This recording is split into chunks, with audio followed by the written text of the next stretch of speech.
आज हम पढ़ेंगे नासिर काज़मी उर्दू अदब के मोतबर शायर के बारे में। पैदाइश इनकी 22 दिसंबर 1925 में अमरोहा उत्तर प्रदेश भारत में पैदा हुए थे। ज़बान उर्दू थी। कौमियत जो है इनकी भारतीय है। इब्तिदाई तालीम जो इन्होंने अमरोहा से हासिल करी, उसके बाद मज़ीद तालीम के लिए ये अलीगढ़ मुस्लिम यूनिवर्सिटी चले गए। मुख्तसर तारुफ में मैं ये बताऊँगी आपको, मारूफ शायर हैं, नगमा निगार थे, फ़नकार थे। इनकी शायरी में इश्क, मोहब्बत, इंसानी जज्बात, फितरत कूट कूट के भरे हुए थे। लोग इनके सलूक से बहुत ज़्यादा मुतासिर थे और लाखों दिलों पर वो राज करते थे।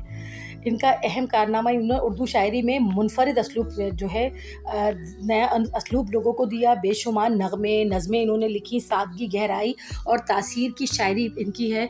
इन्हें बाद अज़ मर्ग, इनके मरने के बाद जो है इन्हें तमग़े इम्तियाज़ से नवाजा गया था। हयात नासिर काज़मी का ताल्लुक़ एक मुतवासित घराने से था। इन्होंने बचपन से ही, कहना चाहिए छोटी उम्र से इन्होंने शायरी शुरू कर दी थी और जल्दी उर्दू शायरी में अपना एक ख़ास पहचान, एक ख़ास नाम बना लिया था।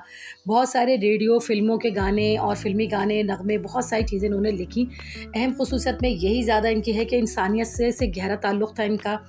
इश्क़ व मोहब्बत की खूबसूरत इन्होंने अक्कासी की है और इनका असलूब जो था मुनफ़रिद था और इनकी ज़बान सादा थी। 2 दिसंबर 1972 को भारत में ही इनका इंतकाल हुआ।